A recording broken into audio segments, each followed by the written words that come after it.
एक झील 16,000 फीट की हाइट पे हिमालयस के बीच ऑन बीच, और उसके नीचे 100 दर्जन नहीं 800 से ज्यादा इंसानी स्केलेटन्स।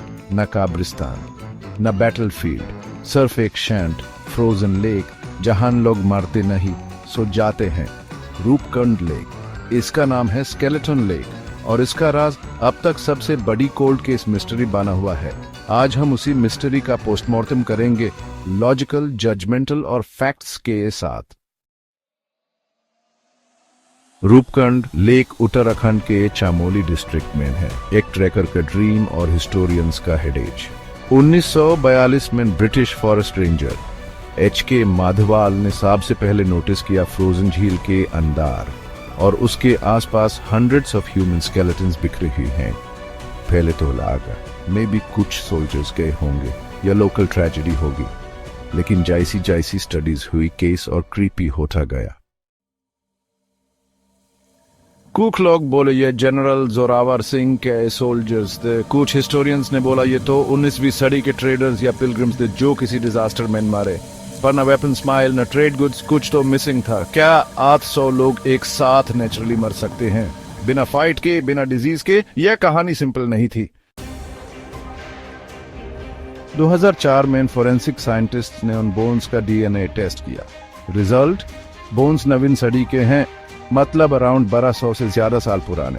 और सबसे शॉकिंग बात है, सभी लोग एक जैसे नहीं थे।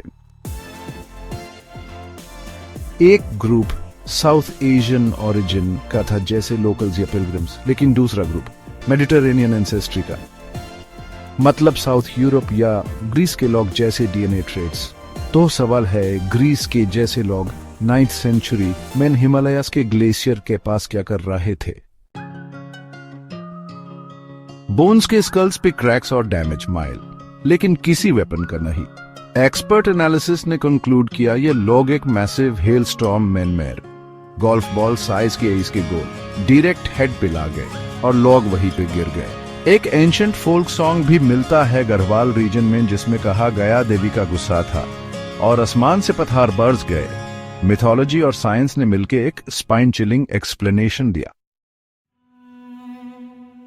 नहीं, बिकॉज स्केलेटन्स 800 से ज्यादा हैं और जेनेटिक डाइवर्सिटी इतनी ज्यादा है कि लगता है जैसे अलग अलग टाइम पे अलग अलग जगहों से लोग यहां मरे। एक और शॉकिंग डिटेल, कुछ बोन्स 19th सेंचुरी तक के भी माइल हैं, तो यह एक इंसिडेंट नहीं, मल्टीपल इवेंट्स का ग्रेवयार्ड है।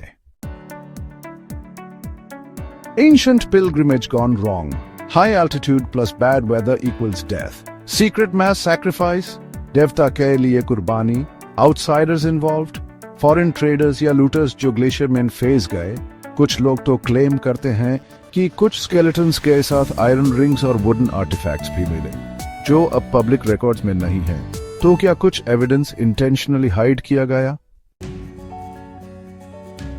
ऐसी ही मिस्ट्री अगर यूरोप में होती तो नेटफ्लिक्स पे डॉक्यूमेंट्री आ जाती, लेकिन रूपकुंड लेक जिसका DNA, फोल्कलोर और एनवायरनमेंट सब स्क्रीम करते हैं अनसॉल्व्ड मिस्ट्री, उससे इंडिया में सिर्फ एक ट्रैक स्पॉट बना दिया गया। क्या हम अपनी ही हिस्ट्री से इतने डिस्कनेक्टेड हो गए हैं? एक झील जिसमें 1200 साल पुराने स्केलेटन्स हैं, जहां लोग मारते नहीं बल्कि परमानेंटली फ्रीज हो जाते हैं, और जिसका सच आज तक साइंस और मिथ के बीच फंसा हुआ है। क्या ये एक कर्स्ड स्पॉट है, एक डिवाइन वार्निंग, या हिस्ट्री का सबसे अंडर रिपोर्टेड कोल्ड केस? आपका क्या मानना है? क्या रूपकुंड एक नेचुरल डिजास्टर का शिकार हुआ पिलग्रिमेज था, या ये कोई ज्यादा डीपर और हिडन हिस्ट्री का पार्ट है? कमेंट्स में लिखिए अपनी थ्योरी।